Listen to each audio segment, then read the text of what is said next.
Gehrig, y lo animó a convertir la credibilidad y la dureza en activos no negociables. Para empezar, no faltó ni un día a la escuela. Por suerte, su madre no solo lo adoraba, sino que le brindó un ejemplo increíble de ética del trabajo tranquila e incansable. Trabajó como cocinera, trabajó como lavandera, trabajó como panadera, trabajó como señora de la limpieza, con la esperanza de darle a su hijo un billete para una vida mejor. Pero la pobreza siempre estuvo ahí. Un compañero de clase recordaba que nadie que haya ido a la escuela con Lou puede olvidar los fríos días de invierno, y a Lou llegando a la escuela con una camisa caqui, pantalones caquis y pesados zapatos marrones, pero sin abrigo ni sombrero. Era un niño pobre, un destino que nadie elegiría, pero que le dio forma. Cuentan que Cleantes, el filósofo estoico, paseaba un frío día por Atenas cuando una ráfaga de viento le abrió la fina capa. A los que lo vieron les sorprendió descubrir que, pese a las gélidas temperaturas, llevaba poco más debajo. Empezaron ahí a aplaudir su resistencia. Lo mismo sucedía con Gehrig, al que, aunque su sueldo como jugador de los Yankees lo convertía en uno de los deportistas mejor pagados de Estados Unidos, rara vez se le veía con sombrero o chaleco, ni siquiera en los inviernos de Nueva York.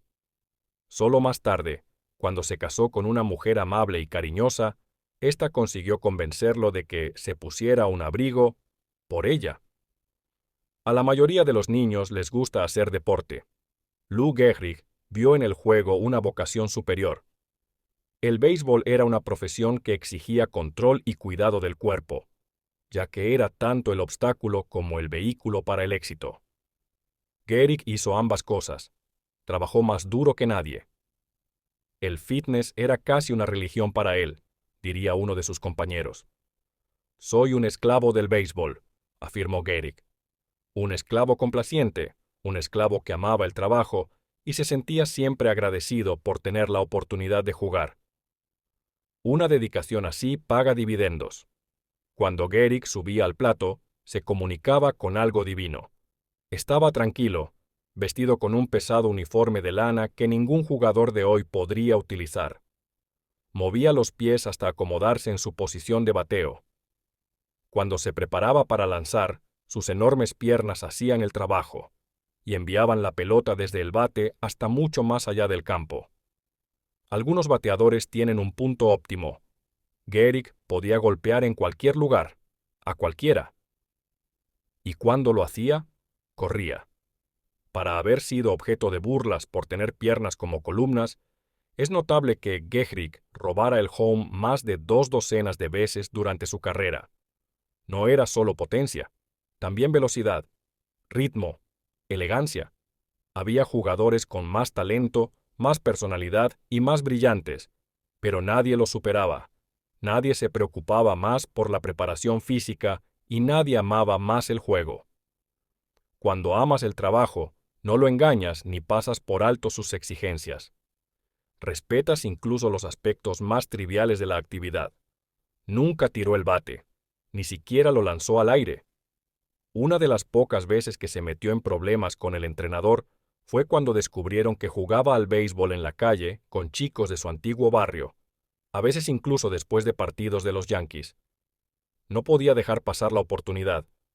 Aún así, sin duda hubo muchos días en que no le apetecía jugar, en que quiso dejarlo, en que dudó de sí mismo, en que sentía que apenas podía moverse, en que estaba frustrado y cansado de exigirse. Gehrig no era sobrehumano. Su voz interior le decía lo mismo que a todos nosotros, pero cultivó la fuerza para no escucharla y lo convirtió en un hábito. Porque en cuanto empiezas a comprometerte, bueno, ya te has comprometido. Estoy decidido a jugar, dijo. El béisbol es un trabajo duro, y la tensión es tremenda. Es placentero, claro, pero difícil. Podríamos pensar que todo el mundo está decidido a jugar, pero no es así. Algunos se las arreglan con talento natural y esperan que nunca los pongan a prueba. Otros se dedican hasta cierto punto, pero lo dejarán si es demasiado difícil. Sucedía entonces, y sucede ahora, incluso en el nivel de élite. Un entrenador de la etapa de Gehrig lo describió como una época de coartadas. Todos tenían una excusa. Siempre había una razón por la que no podían dar lo mejor de sí. No tenían que aguantar y se presentaban en el campo muy poco preparados.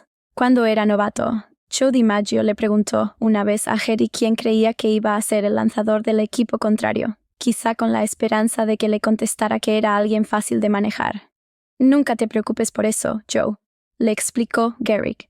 «Recuerda que siempre guardan lo mejor para los Yankees». Por extensión, esperaba que todos los jugadores de los Yankees también aportaran lo mejor de sí mismos. Ese era el trato. A quien mucho se le da, mucho de él se espera. La obligación de un campeón es actuar como tal y trabajar tan duro como los que tienen algo que demostrar. Gehrig no bebía. No iba detrás de las chicas ni buscaba emociones, ni conducía coches rápidos. Solía decir que no era un juerguista. Pero dejaba claro que no soy un predicador y no soy un santo. Su biógrafo, Paul Gallico, que nació en la ciudad de Nueva York solo unos años después que Gehrig, escribió que su vida limpia no surgió de la petulancia ni de la mojigatería, del deseo de ser un santo. Tenía una ambición obstinada y apremiante. Quería algo. Eligió el camino más sensato y eficaz para conseguirlo. No cuidamos el cuerpo porque abusar de él sea pecado, sino porque si abusamos del templo, agraviamos nuestras posibilidades de éxito tanto como a cualquier dios. Gehrig estaba dispuesto a admitir que la disciplina implicaba perderse algunos placeres, pero sabía que los que viven una vida rápida o fácil también se pierden algo. No son conscientes de su potencial. La disciplina no es privación, ofrece recompensas. Aún así, Gehrig podría haber seguido un camino muy distinto durante una temporada floja al principio de su carrera. Cuando jugaba en las ligas menores, Gehrig salió una noche con varios compañeros de equipo y se emborrachó tanto que al día siguiente, en el primer lanzamiento, seguía borracho. No solo consiguió jugar, sino que lo hizo mejor de lo que lo había hecho en meses. Descubrió que los nervios y las preocupaciones desaparecían por arte de magia con unos tragos entre las entradas. Un entrenador con experiencia se dio cuenta y habló con Gehrig. Lo había visto antes. Conocía los beneficios a corto plazo del atajo, entendía la necesidad de liberación y de placer, pero le explicó los costes a largo plazo y le contó con todo detalle el futuro que le esperaba si no desarrollaba mecanismos más sostenibles para afrontarlo. Y se acabó el problema. No por una remilgada idea de la rectitud, de que fuera malo o incorrecto tomar una copa, sino porque le empujaba la ambición incesante de convertirse en un gran y exitoso jugador. Todo lo que interfiriera en esa ambición era para él veneno. Le importaba ser jugador, estar en los Yankees, ser estadounidense de primera generación y ser una persona a la que los niños admiraban. Gehrig siguió viviendo con sus padres durante sus primeras 10 temporadas y a menudo iba al estadio en metro. Su situación económica era más que cómoda y más adelante se compró una casita en New Rochelle. Para Gehrig, el dinero era, en el mejor de los casos, una herramienta y, en el peor, una tentación. Mientras los Yankees estaban en lo más alto, renovaron el banquillo y sustituyeron el viejo banco espartano por asientos acolchados. El entrenador del equipo vio a Gehrig arrancando un trozo del almohadillado. «Me he cansado de sentarme en cojines», dijo sobre la lujosa vida de un deportista en su mejor momento. «Cojines en el coche, cojines en las sillas en casa. Vaya donde vaya, hay cojines».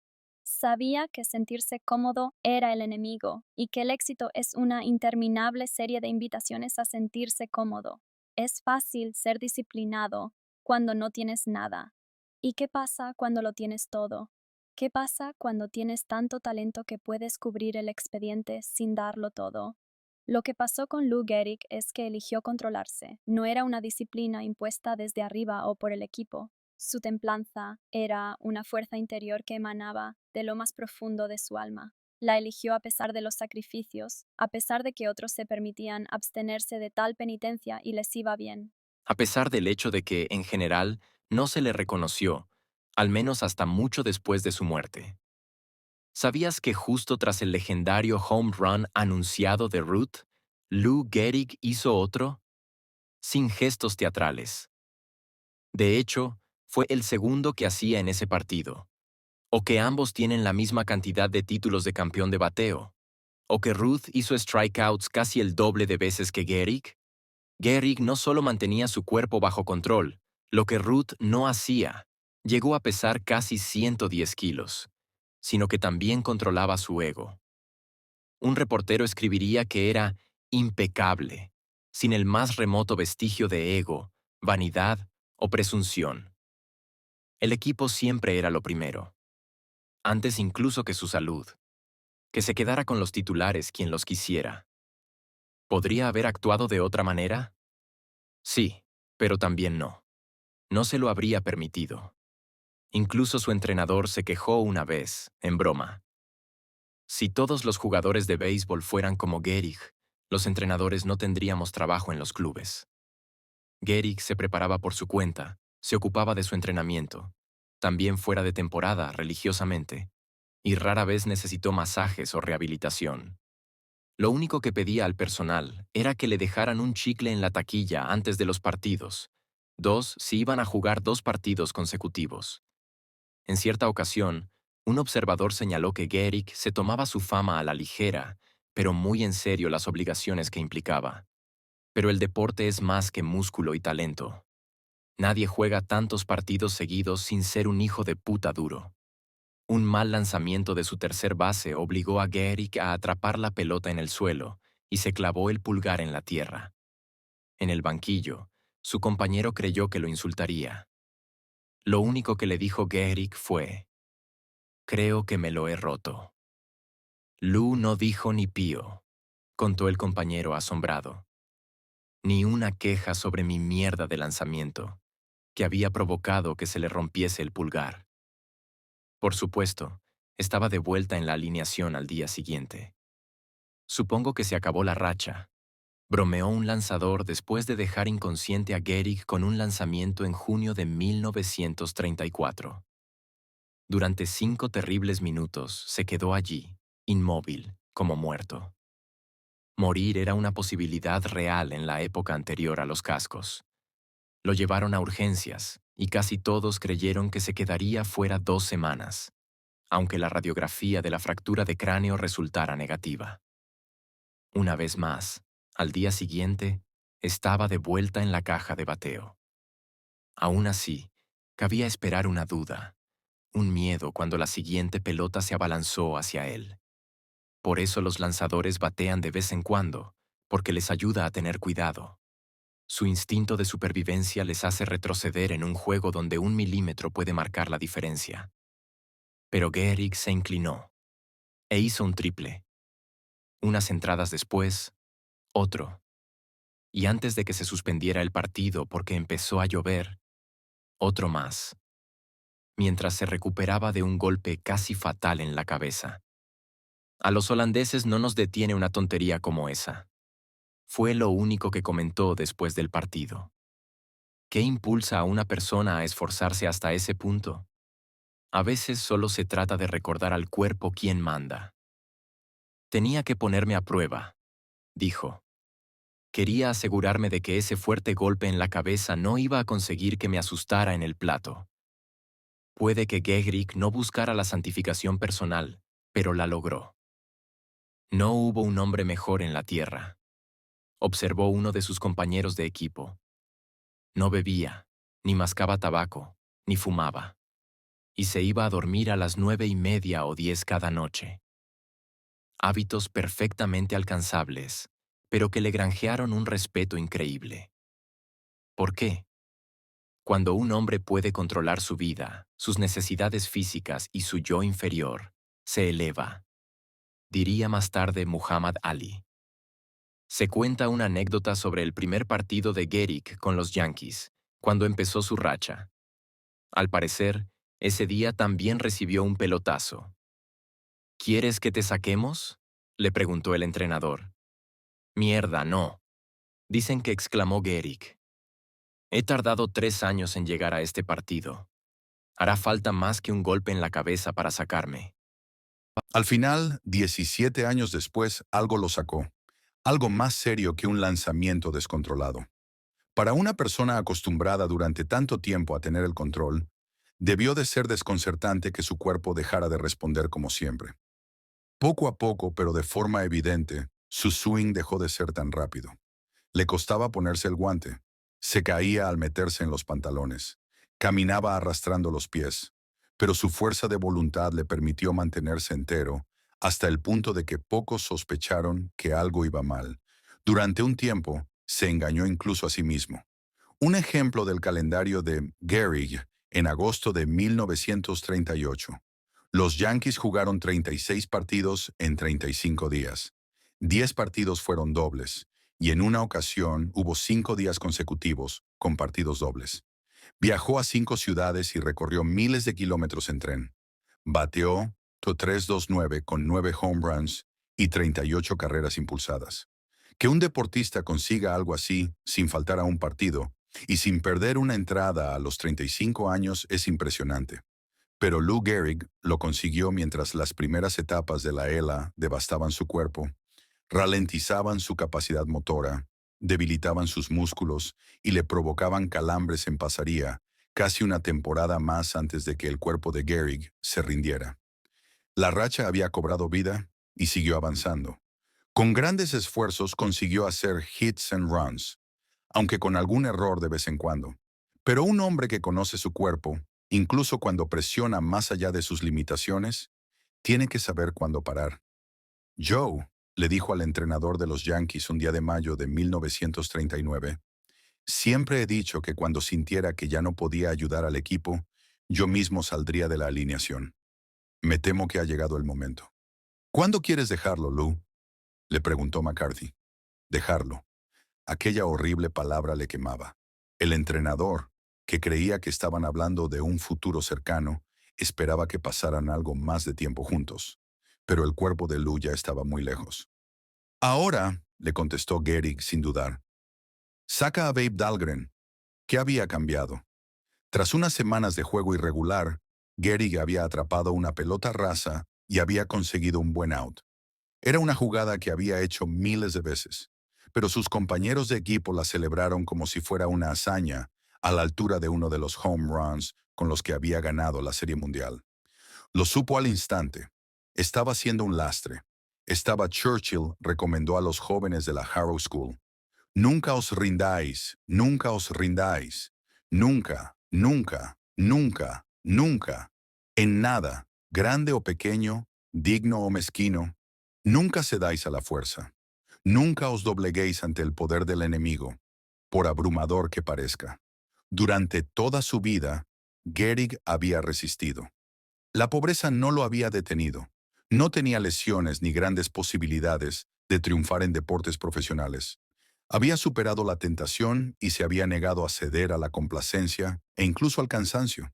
Y ahora estaba en una de las 2 excepciones que expuso Churchill. Nunca cedáis salvo ante las convicciones del honor y el buen juicio.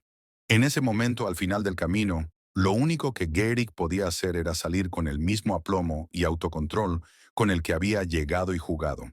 La racha que había empezado en los vertiginosos días de los locos años 20 se había mantenido durante la Gran Depresión y había alcanzado su punto máximo con la Serie Mundial de 1938. Terminó tan poco favorablemente como empezó. Un nuevo jugador recibía su lanzamiento en la primera base. Fue toda una sorpresa para Dahlgren, su sustituto. Iba a ponerse unos zapatos que le quedaban muy grandes. Buena suerte, fue lo único que le pudo decir Gehrig. Cuando se comunicó la alineación inicial por los altavoces a unas 12,000 personas en Detroit, el locutor también se quedó atónito. Por primera vez en 2,130 partidos, no iba a decir el nombre de Gehrig. Aún así, el locutor no lo pudo evitar y dijo, ¿qué os parece un aplauso para Lou Gehrig, que ha jugado 2,130 partidos seguidos y hoy se quedará en el banquillo? A la multitud, entre la que se contaba un amigo de Gehrig, que estaba en la ciudad por negocios, el inigualable Wally Pipp, al que Gehrig había sustituido hacía 14 años, le costaba entender lo que aquello significaba, y de repente estalló en un largo aplauso. Gehrig saludó y se retiró al banquillo. Sus compañeros observaron en silencio cómo el caballo de hierro se derrumbaba y lloraba. Tienes que dar lo mejor de ti mientras puedas.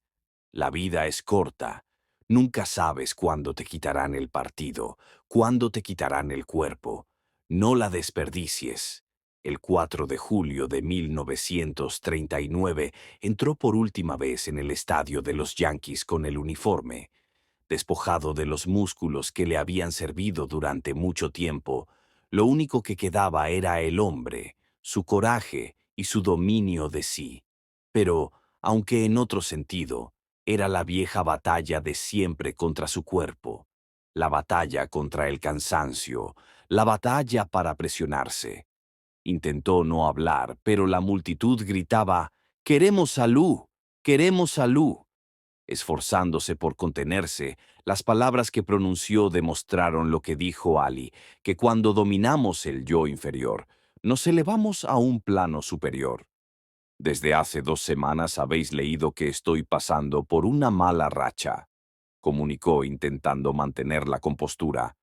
Pero hoy me considero el hombre más afortunado sobre la faz de la tierra. Al final, la suerte se le acabó, como nos pasa a todos. La muerte llegó al otrora hombre de hierro a las 10:10 de la mañana, escribió The New York Times en 1941. El libro de récords está lleno de hazañas suyas en el plato, pero no fue lo que se escribió sobre él en libros de récords o en otros lugares lo que plasma su legado. Su funeral apenas duró 8 minutos. Al ver a sus amigos y compañeros de equipo, el pastor consideró innecesario hacer un elogio florido. «No lo necesitamos», dijo el predicador, «porque todos lo conocíais». No hizo falta un homenaje. Su vida y su ejemplo hablaban por sí solos. Como Lou Gehrig, todos tenemos que batallar con nuestra forma física. En primer lugar, para dominarla y llevarla a su máximo potencial.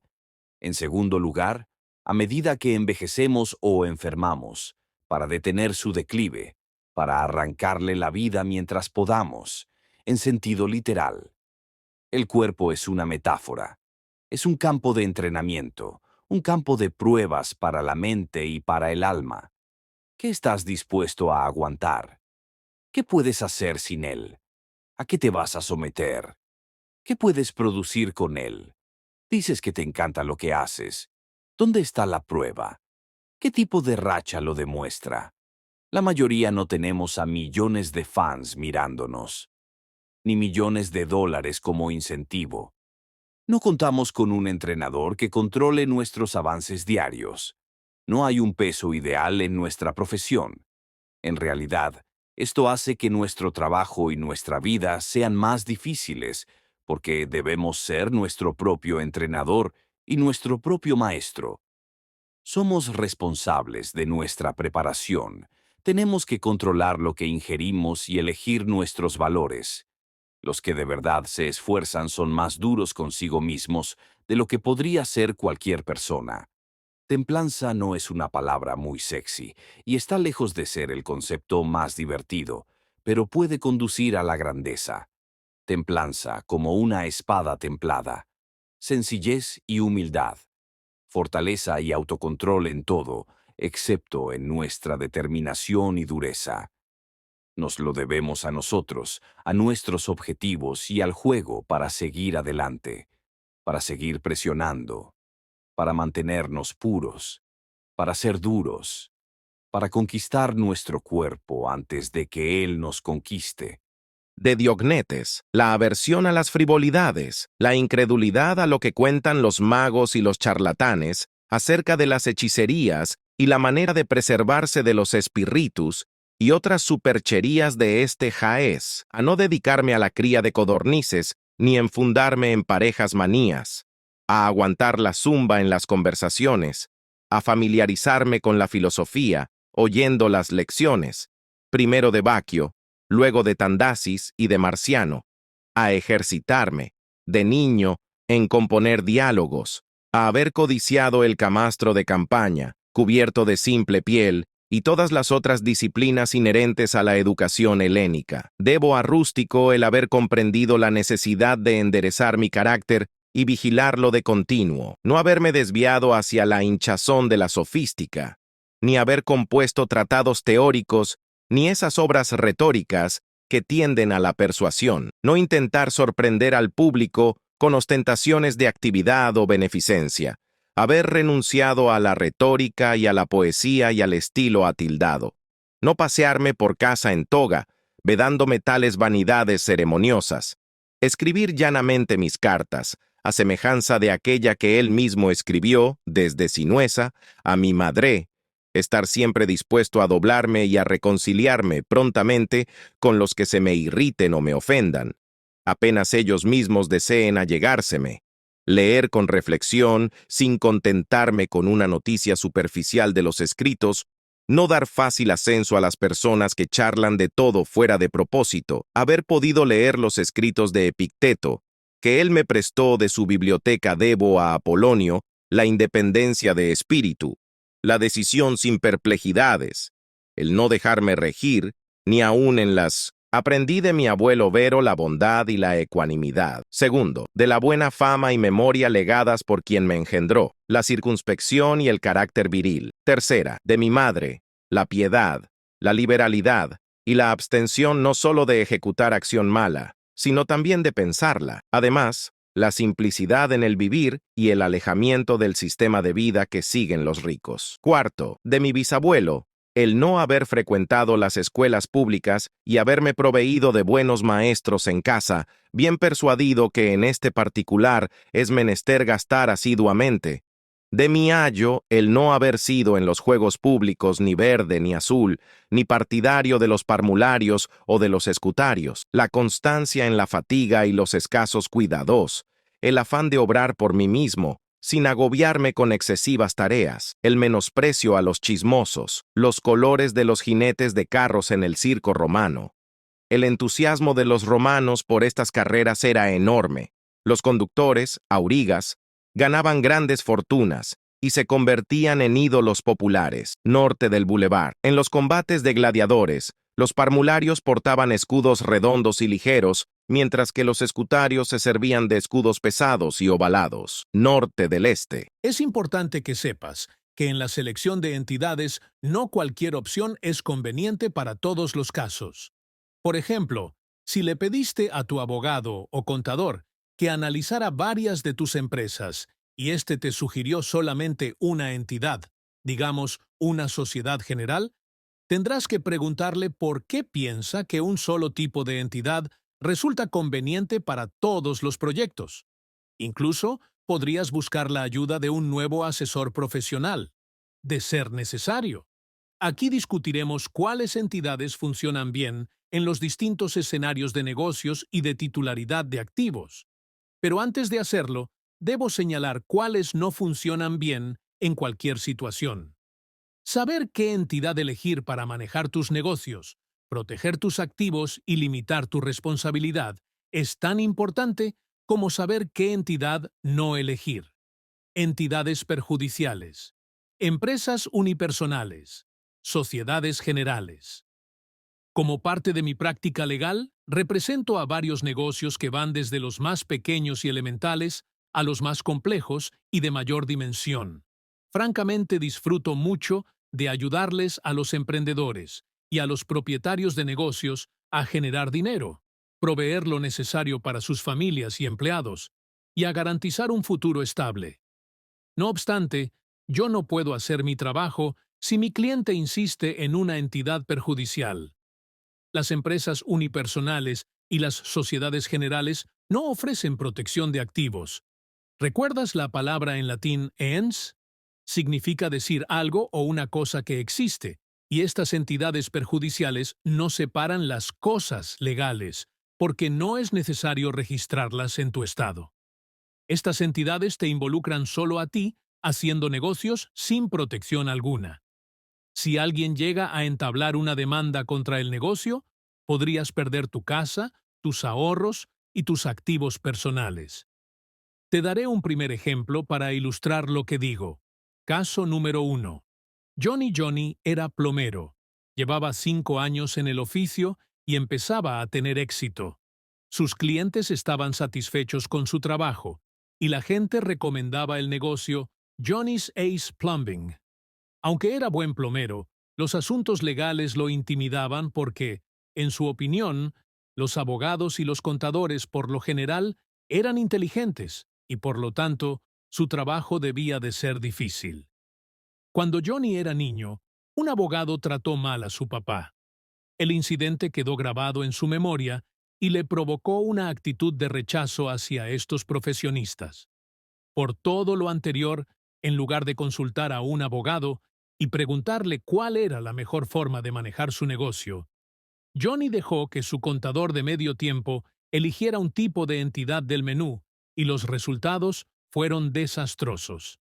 El contador de medio tiempo de Johnny solo sabía que para formar una empresa era necesario llenar ciertos formularios y registrarlos en las oficinas correspondientes del gobierno, pero no descripción general de las suspensiones de cuentas de Google Ads. Tomamos con mucha seriedad los requisitos legales y la seguridad de los usuarios. Por lo tanto, las acciones de los anunciantes que ponen en riesgo a nuestros usuarios, a Google o a nuestros socios pueden generar suspensiones de cuentas. Los anunciantes cuyas cuentas se hayan suspendido recibirán una notificación en la cuenta y por correo electrónico.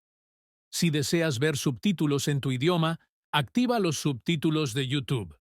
Selecciona el icono de configuración en la parte inferior del reproductor de video. Luego, subtítulos. Y por último, elige tu idioma. En esta página encontrará lo siguiente. ¿Cómo comenzar? ¿Por qué suspendemos cuentas? Suspensiones por problemas de facturación y pagos. Suspensiones por incumplimiento de las políticas de Google Ads. ¿Cómo recuperar su cuenta suspendida? ¿Cómo comenzar? Las cuentas suspendidas se encuentran en modo de solo lectura, salvo algunas excepciones. Los anunciantes podrán seguir accediendo a sus cuentas, pero solo tendrán disponibles las siguientes acciones: configuración de la cuenta, cancelar la cuenta o reclamar reembolsos. Opciones de facturación, realizar pagos, descargar documentos tributarios y agregar una forma de pago. Apelaciones y verificaciones, apelar la suspensión y completar la verificación del anunciante. Configuración de seguridad. Actualizar la configuración de seguridad en la cuenta de Google Ads. Navegar a cualquier página de la cuenta de Google Ads. Consultar información de la cuenta de Google y descargar los informes asociados. Las cuentas relacionadas con la cuenta suspendida. Por ejemplo, las cuentas que usan el mismo correo electrónico o la misma forma de pago, o aquellas vinculadas a la misma cuenta de administrador, pueden suspenderse. Las cuentas de Merchant Center vinculadas a las cuentas de Google Ads suspendidas pueden suspenderse. Se podrán suspender las cuentas nuevas que el anunciante intente crear. Use Our Account Troubleshooter to automatically check your account status or suspensions and learn what next steps may be needed. Get started. If you decide to appeal your account suspension, we may ask you to verify recent payment activity or changes made to your Google Ads account. ¿Por qué suspendemos cuentas? Las políticas y los términos y condiciones de Google Ads ayudan a crear una experiencia segura y positiva para los usuarios y anunciantes. Una cuenta puede suspenderse si detectamos que incumple nuestras políticas o los términos y condiciones. Existen otros motivos por los que una cuenta se puede suspender temporalmente.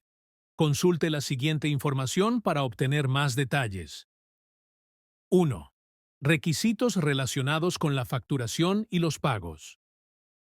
En relación con los pagos y la facturación, su cuenta podría suspenderse por uno de los siguientes motivos: abuso de códigos promocionales, solicitud de devolución del cargo, actividad de pago sospechosa, saldo pendiente de pago.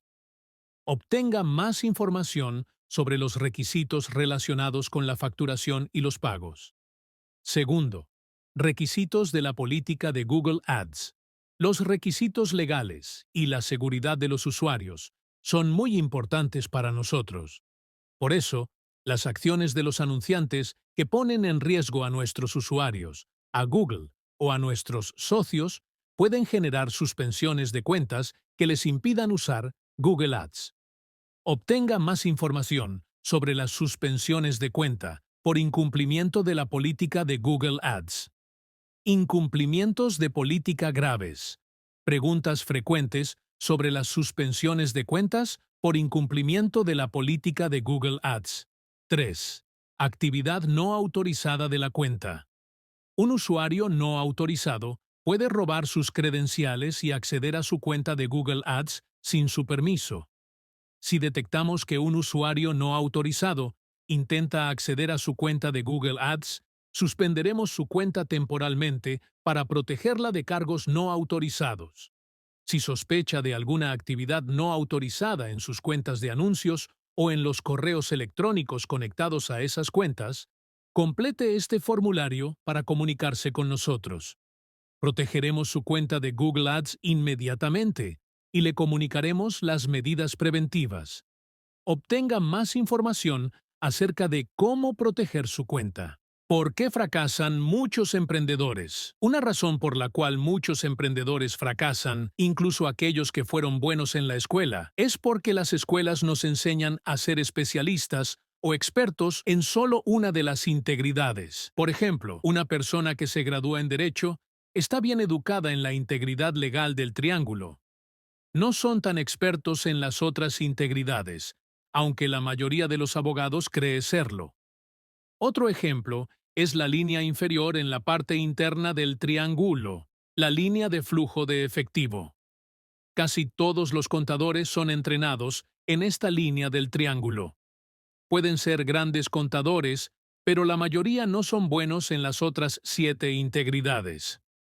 Si un contador está a cargo del negocio, cuando el negocio tenga problemas de flujo de efectivo, el contador generalmente reducirá gastos o la escala de la operación. El contador suele hacer recortes en la línea de comunicaciones, reduciendo los fondos para publicidad, marketing y el equipo de ventas. Esto suele causar que el negocio quiebre más rápido.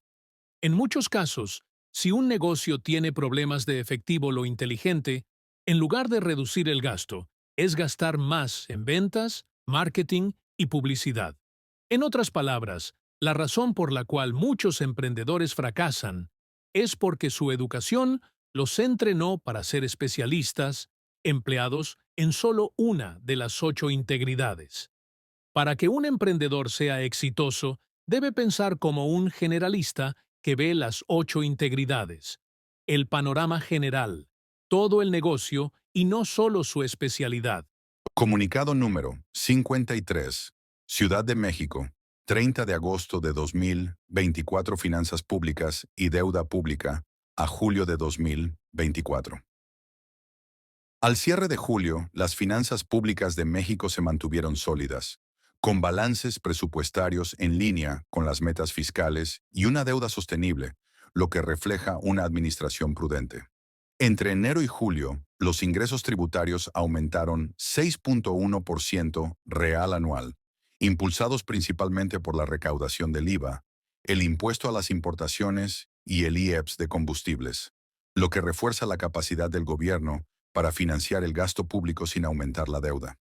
La inversión en infraestructura acumulada a julio creció 19.3% real anual, el mayor aumento desde 2014, fortaleciendo la capacidad productiva y promoviendo el desarrollo regional. Paralelamente, el gasto en desarrollo social aumentó 10,5% real anual, apoyando los esfuerzos para consolidar un estado de bienestar. México mantiene su grado de inversión con las 8 principales agencias calificadoras. En julio, Fitch reafirmó la calificación de la deuda pública con una perspectiva estable, reflejando la confianza en la solidez económica del país, así como en su capacidad para cumplir con las obligaciones financieras. Resumen ejecutivo: fortaleza de las finanzas públicas de México. Los ingresos no petroleros del gobierno federal aumentaron 5.2% real respecto a lo observado en enero-julio de 2023, el crecimiento más alto desde 2016 para un mismo periodo. La recaudación tributaria registró un alza de 6.1% real, hilando 4 años de crecimientos continuos, en línea con el buen desempeño de la actividad económica y las medidas para reducir la evasión y elusión fiscal. Los ingresos por IVA se incrementaron 6.2% real anual respecto al mismo periodo de 2023, crecimiento superior al promedio de 4.2% de los últimos 10 años. Por su parte, los ingresos por concepto del ISR se mantuvieron prácticamente constantes durante enero-julio. Entre enero y julio, la recaudación total del IEPS se incrementó 44.8% real anual. Al interior, el nivel observado del componente de combustibles fue 1.9 veces lo alcanzado en el mismo periodo de 2023, en tanto que el componente distinto de combustibles creció 1.8% real anual. Si bien los ingresos no tributarios se ubicaron por encima del programa en 51,000 millones de pesos, estos registraron una caída de 5.2% real con respecto a enero-julio de 2023. Los ingresos petroleros registraron una disminución real anual de 7,9% durante enero-julio, derivado de una menor producción de crudo y un menor precio del gas natural, que se compensaron parcialmente con un mayor precio del petróleo. Al interior, los ingresos de Pemex crecieron en 23.2% real, como resultado de las medidas adoptadas para mejorar la situación financiera de la empresa. En cuanto a los ingresos del IMSS, el ISSSTE y la CFE en los primeros 7 meses del año, se registraron aumentos de 8.4, 3.7 y 2.6% real anual, respectivamente. En su conjunto, estos ingresos fueron superiores a lo previsto en el programa en 65,000 millones de pesos. Impulso a la inversión en infraestructura y desarrollo social. En enero-julio, el gasto público registró un aumento de 10,8% real respecto al mismo periodo de 2023. Al interior, se observó un incremento real de 12,9% en el gasto destinado a proveer bienes y servicios a la población. Los recursos destinados al desarrollo social aumentaron 10,5% real anual en el acumulado a julio, el incremento más alto para el periodo desde que se tiene registro. Destacaron los rubros de educación, protección social y salud con crecimientos de 8.7, 11.7 y 17.2% real respectivamente.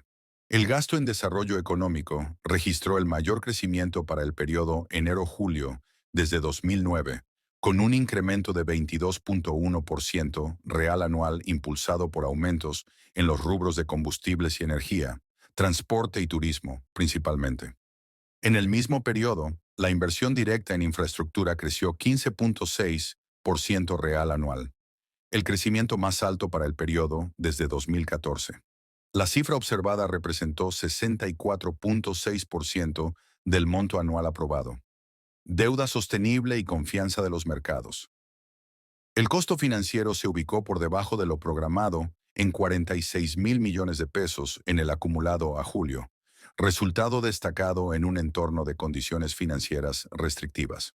En la comparación anual, se observó un incremento de 4,1% real.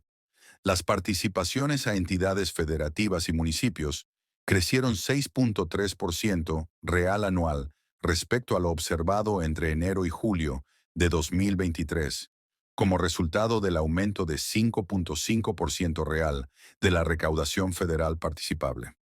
Al cierre de julio, el déficit presupuestario se ubicó en 894,000 millones de pesos, menor al nivel programado en 33,000 millones de pesos.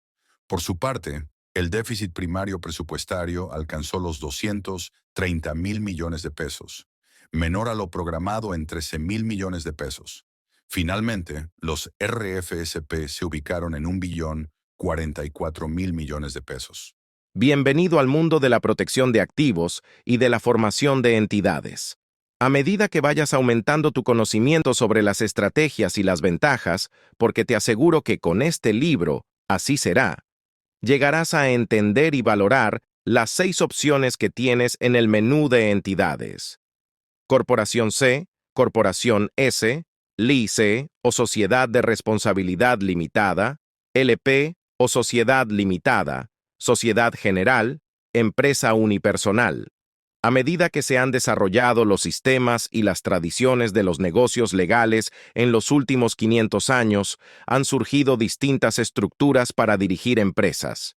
Cada estructura o entidad tiene beneficios y desventajas propios que exploraremos en este libro. Pero antes que nada, ¿qué significa la palabra entidad?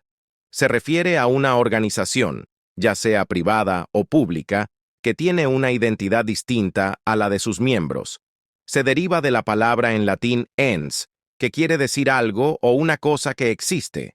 Así pues, una entidad es algo que existe y que se distingue y tiene una vida propia separada de la de sus propietarios.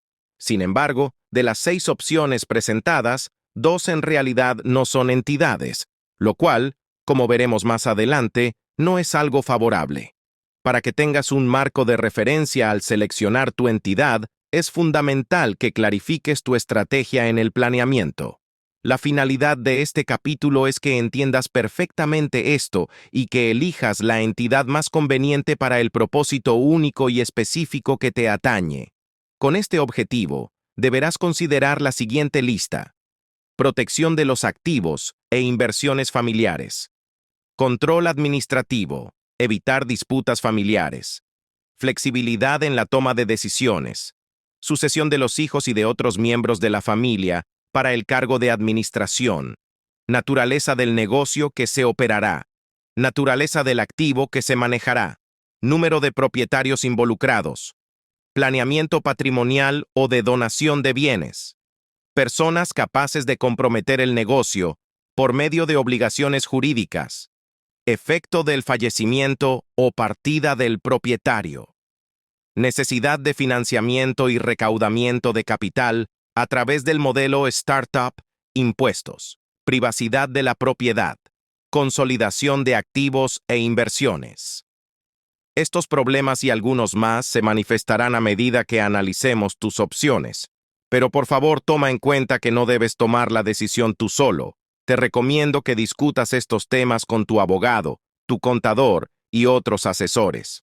Un profesional bien versado en estas áreas te puede ofrecer excelentes reflexiones respecto a cuál entidad te conviene más. La lectura de este libro te permitirá trabajar de una mejor manera con tus asesores profesionales, porque no tendrán que invertir mucho tiempo en explicarte la problemática fiscal ni las restricciones de las estrategias de responsabilidad. Es decir, este libro te dará una gran ventaja. Cuando te reúnas con tus asesores, no será tu primera vez en la zona de juego. Te encontrarás en segunda base y listo para anotar. Y no te preocupes.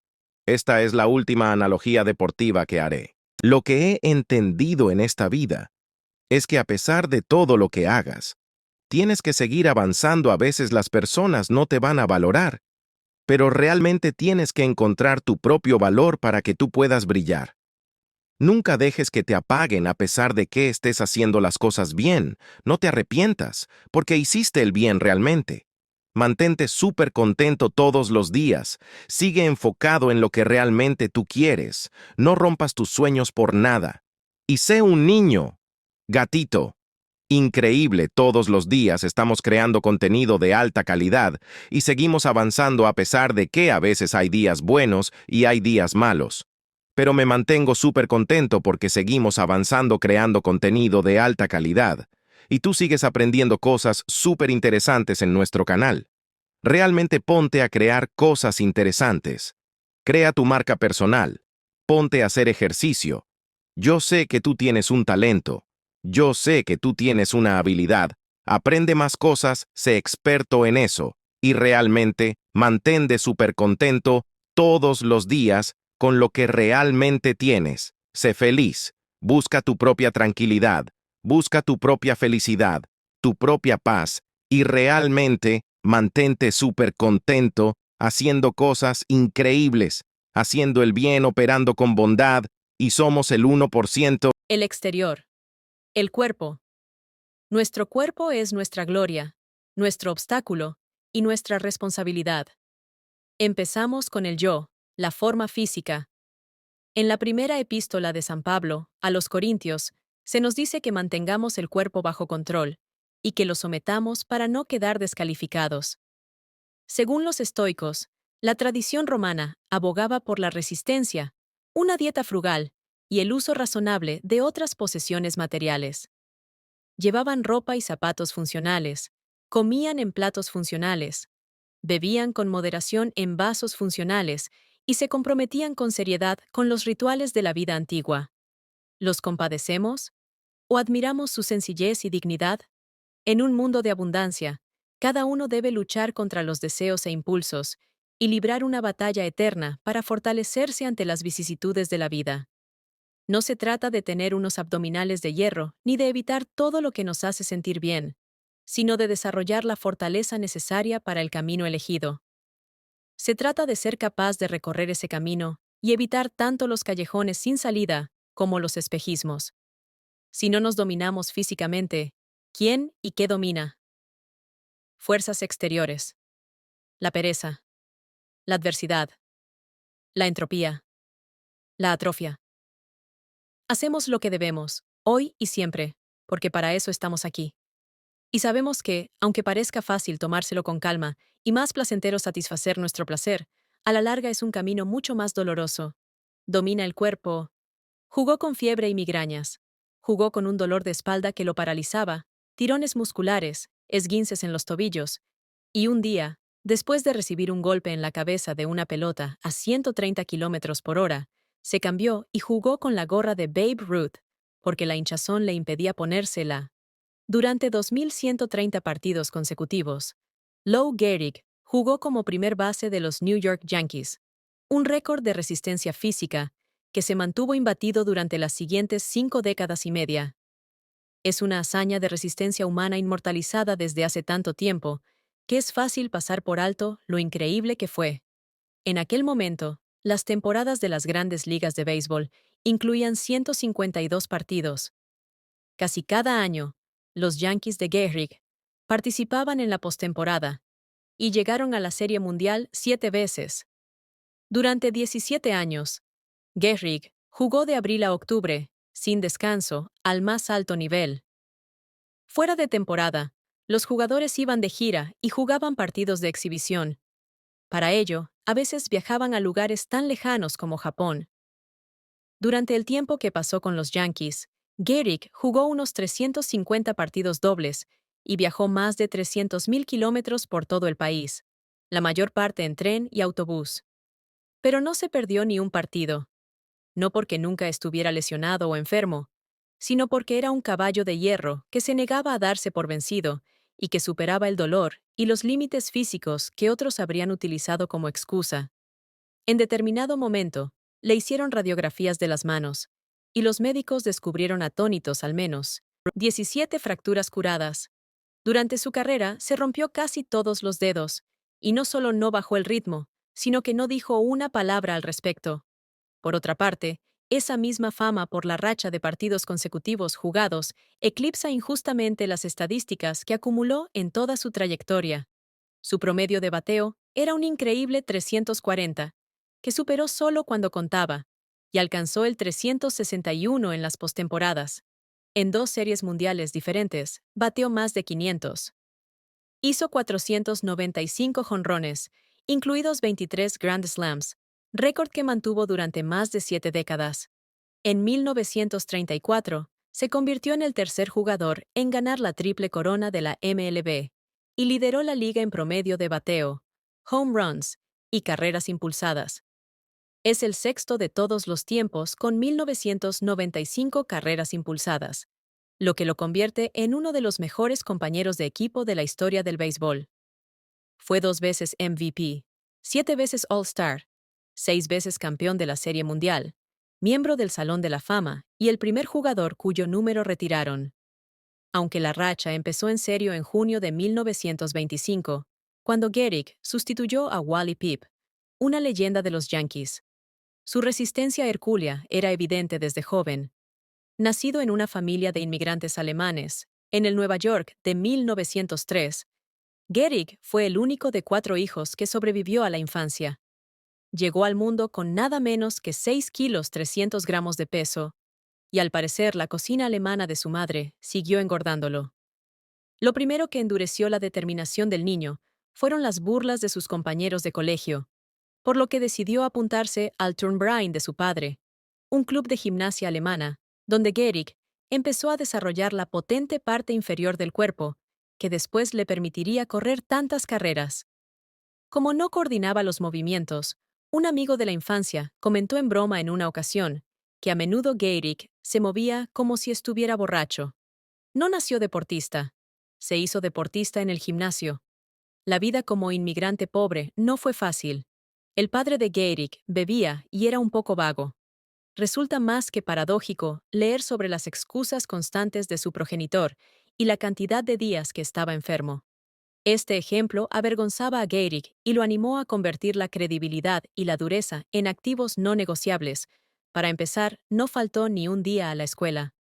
Por suerte, su madre no solo lo adoraba, sino que le brindó un ejemplo increíble de ética del trabajo tranquila e incansable. Trabajó como cocinera, trabajó como lavandera, trabajó como panadera, trabajó como señora de la limpieza, con la esperanza de darle a su hijo un billete para una vida mejor. Pero la pobreza siempre estuvo ahí. Un compañero de clase recordaba que nadie que haya ido a la escuela con Lou puede olvidar los fríos días de invierno, y a Lou llegando a la escuela con una camisa caqui, pantalones caquis y pesados zapatos marrones, pero sin abrigo ni sombrero.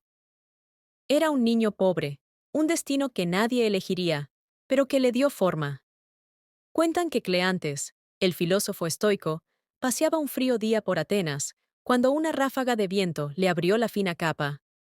A los que lo vieron, les sorprendió descubrir que, pese a las gélidas temperaturas, llevaba poco más debajo. Empezaron a aplaudir su resistencia. Lo mismo sucedía con Gehrig, al que, aunque su sueldo como jugador de los Yankees lo convertía en uno de los deportistas mejor pagados de Estados Unidos, rara vez se le veía con sombrero o chaleco, ni siquiera en los inviernos de Nueva York. Solo más tarde, cuando se casó con una mujer amable y cariñosa, ésta consiguió convencerlo de que se pusiera un abrigo. Por ella. A la mayoría de los niños les gusta hacer deporte. Lou Gehrig vio en el juego una vocación superior. El béisbol era una profesión que exigía control y cuidado del cuerpo, ya que era tanto el obstáculo como el vehículo para el éxito. Gehrig hizo ambas cosas. Trabajó más duro que nadie. El fitness era casi una religión para él, diría uno de sus compañeros. Soy un esclavo del béisbol, afirmó Gehrig. Un esclavo complaciente, un esclavo que amaba el trabajo y se sentía siempre agradecido por tener la oportunidad de jugar. Una dedicación así paga dividendos. Cuando Gehrig subía al plato, se comunicaba con algo divino. Estaba tranquilo, vestido con un pesado uniforme,